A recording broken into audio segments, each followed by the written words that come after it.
接下来我们要特别来关心到荷姆兹海峡在被伊朗掌控之后，接下来会如何来做运行呢？它现在其实伊朗方面是联手阿曼来设下各种的关卡，那现在40国恐怕只能排队谈判，接下来付钱如何通关等等。根据了解呢，伊朗光是靠着这个荷姆兹海峡的这个过路费收钱，每年可以狂赚1200亿哦。那么核导弹会不会因此可以加速靠着这些资金来做发展呢？今天就这些议题，我们会一起来做关心。我们赶快来看到这一场是由英国的外相特别主持的一场会议，联手的，他说用联合的手段要一起来重启荷姆兹海峡。那么法国的军方是说这个事情呢会分阶段来执行，但是也要等到敌对的行动比较缓慢的时候才能做。川普针对荷姆兹海峡，大家很熟悉，他就要大家自己去夺回这边的使用权，还有自己去抢油。那法国总统马克宏认为这根本就不可能啊！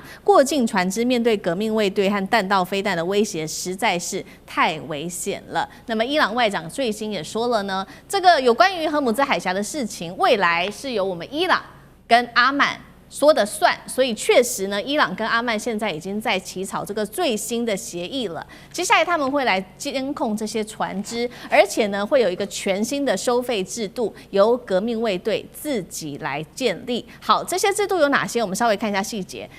伊朗方面说了，这个船舶接下来你需要缴交文件，还有拿通行代码，接受护航才能够通行，并且伊朗呢设置了1到5级的分级制度。友好的国家可以拿到比较好的条件，通行费的部分现在也列出来了，每桶大约是$1起，可以用人民币或者是稳定币来做支付。那如果是用战前的运量来做估算的话，伊朗一年可以赚进$1200亿。最新消息，菲律宾已经获得了快速的通行保证，因为菲律宾跟美国是很不友好的国家嘛，所以呢，节目一开始我们也特别来请教上之哥了。这个伊朗这一次拉拢的阿曼来共同监控荷姆兹海峡，而且采用的是5级的评分制度，还放行了菲律宾的船只等等，是不是刻意分化美国盟友呢？将来这些体系会成为一个金融跟地缘的一个新武器吗？上之哥怎么看？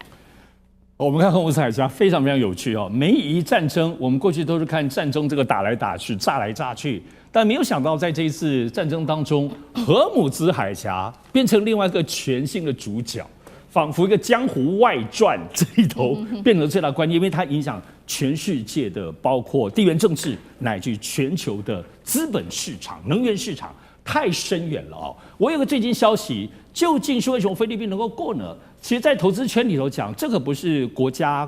之间沟通，菲律宾跟伊朗沟通没有，主要是什么？主要是因为能源市场当中有非常非常多资本圈的掮客。那么要知道，伊朗过去作为禁运，能够跟伊朗政府沟通的，都只有特定一些江湖人士，你也可以说资本圈的江湖人士。所以透过这些人在从中跟伊朗沟通，而且据说赚取了大笔佣金哈。所以这里头其实现在这个战争财里头，荷姆兹海峡变成非常非常独特，全产业链包括掮客都在大赚其钱。好，我们来看现在荷姆兹海峡的变化，随着伊朗立法机构正式通过，他们要形成个制度性的收费，哇！伊朗动作好快哦，不是他们一厢情愿，也跟阿曼开始在进行沟通。我们刚刚看到所有的未来运营方式都已经完全出现哈，所以我们可以看到伊朗在这一次的战略不只是很会打。那么打美军基地，对于美国还有现在舆论战也非常厉害。然后现在荷姆兹海峡当中，仿佛要变成一个未来支持美伊战争，无论怎么打，甚至停战了，这个地方还会继续下去。而且我们看荷姆兹海峡确实有点微妙，为什么伊朗敢这么做？首先，现在看起来美国攻不下来。其实未来对哈尔特岛当中可能会有所局部的进攻，但不表示你要把荷姆兹海峡能够拿下来。现在全世界在军事专业当中都在分析，你荷姆兹海峡能够恢复自由的前提，就是美国要打地面部队，跟伊朗决一死战，甚至到越战这样的程度。哇，那这个东西其实就是一个 long story， 而且一个复杂的状况，所以也很艰难。除此之外的话，我们刚刚前面讲，全球各国当中能够团结一致把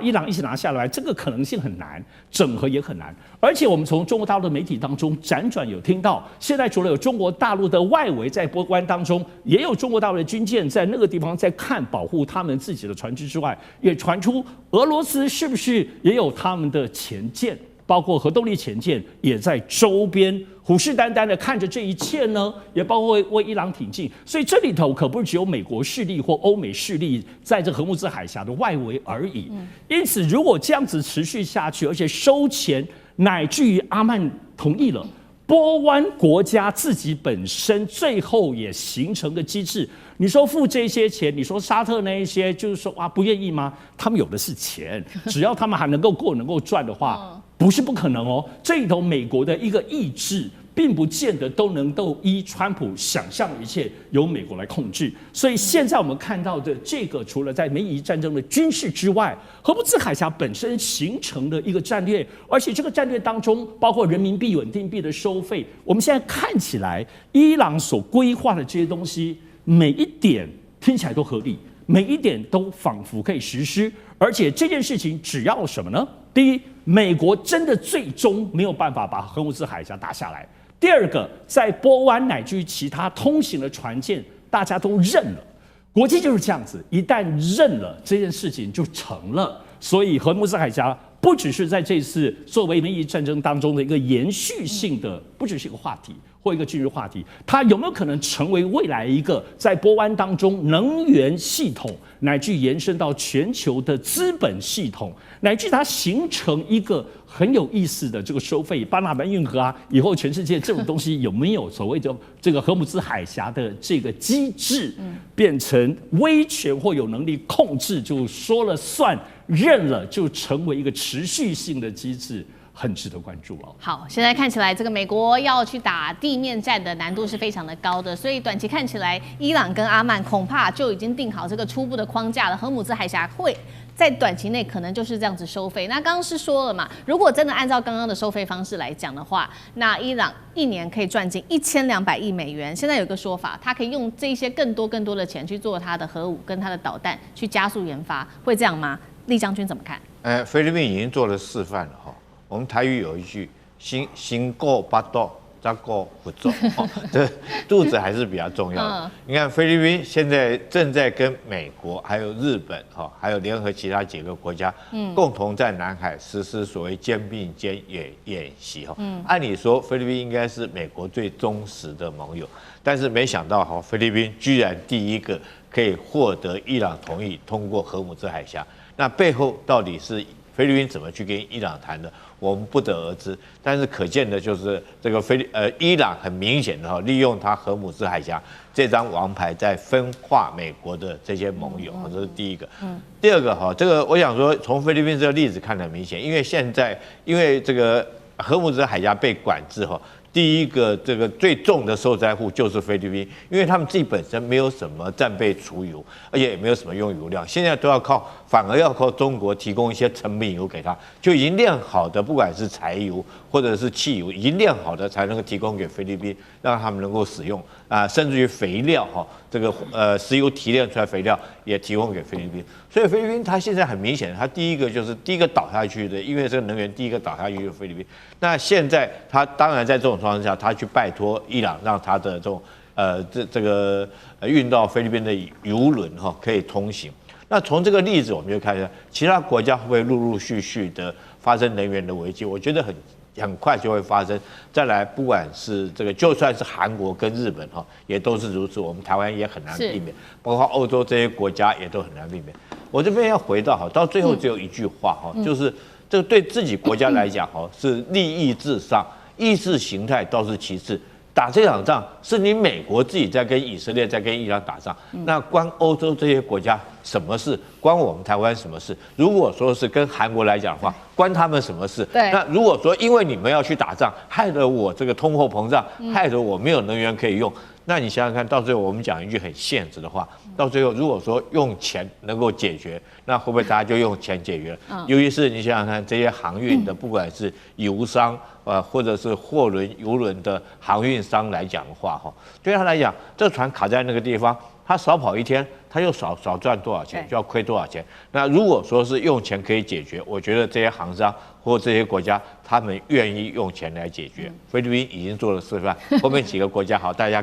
马上就会跟进了。好，这个菲律宾做示范，那接下来波湾国家呢？有钱的波湾国家会不会也是用钱来解决？这是他们一个考量的一个方案之一。那另外一个方案，他们现在已经开始在做的事情，就是他们已经考虑要建新的这些输油管线，或者是原本已经建好了，他现在要把这些输油管线，就是不要透过荷姆兹海峡了，用其他的管线去扩大它的这个范围。那我们来看到有几个管线，第一个是扩建沙烏地阿拉伯现有的东西管线，那这个管线长度是1200公里，其实在1980年代就建了，只是说现在他希望能够再扩建。那第二个就是提升阿布达比到这个富查伊哈的管线的输送能力，第三个就是要在沙国的红海沿岸增建出口港，只是说在沙国这个红海这边的这个管线会比较难度比较高的原因，是因为现在有胡塞组织在这边常常会去做攻击，那新管线可能会面临安全的威胁之外，还有建设的成本啊、时间都还是要算进去。接下来会不会这些海湾国家最后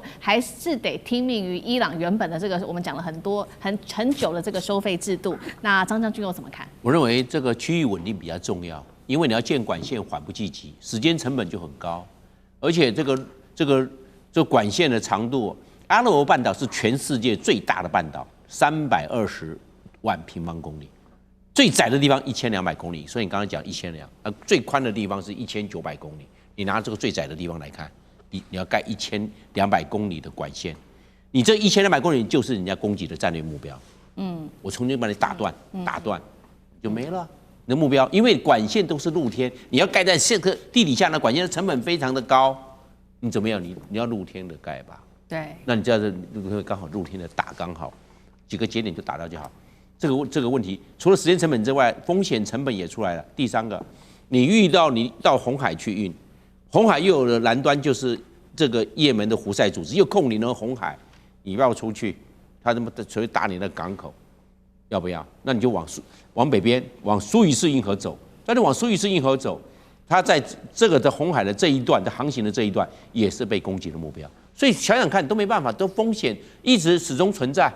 你只是把风险移到另外一个地方，但是你的建筑成本跟时间成本又增加了，缓不济急，区域稳定最重要。在这个地方，所以我认为他们宁可去花过路费，1桶1块美金嘛。你现在100块，那我就是101块就对了，我就收你1块，我就可以1年就做收1200亿美金。伊朗的人口是9000万人，不到1亿。你看他马上每一个人增加了1200块钱。我讲伊朗很穷哎，每一个人增加1200块，那是对伊朗来看是多大的收入？就让你什么事都不要做，就是每一个人加，一年都加钱1200块。伊朗刚好你没有打这个伊朗战争，伊朗还没有察觉到他有这个战略利益。你这一打之后，战略利益来了，我就以后就专门收过路费。这个是生金蛋的鸡。我干嘛要把这个金蛋的鸡把它放掉啊？你抓到这个了嘛？因为美国不愿意护航，美国护航成本太高了，所以才叫其他国那个法国、那个德国，还有意大利、还有英国来护航，那成本更高。他们是远道而来，又没有驻军的驻点，成本更高所以为什么讲呢？这个时候区域稳定是重要的。你要护航会防不胜防，大家堆叠，那大家收过路费好了，大家平平安安、平平静静的通过。然后，另外虽然讲是1块钱美金1桶啊，但是这是公开的私底下成本不一样的，因为大家每一个人他分5个等级啊，他这个收费啊，有大车有大车的，小车有小车的，不一样。所以我们看1200，那是账面上，那其他的它是 under table 的，是台面下的还更多了。好，谢谢张将军。那我们休息一下，马上回来。地缘政治、美中之争、战略价值。强权崛起，小国生存。现在与未来，洞悉事件走向，掌握世界脉动，全球观点，尽在环球大战线。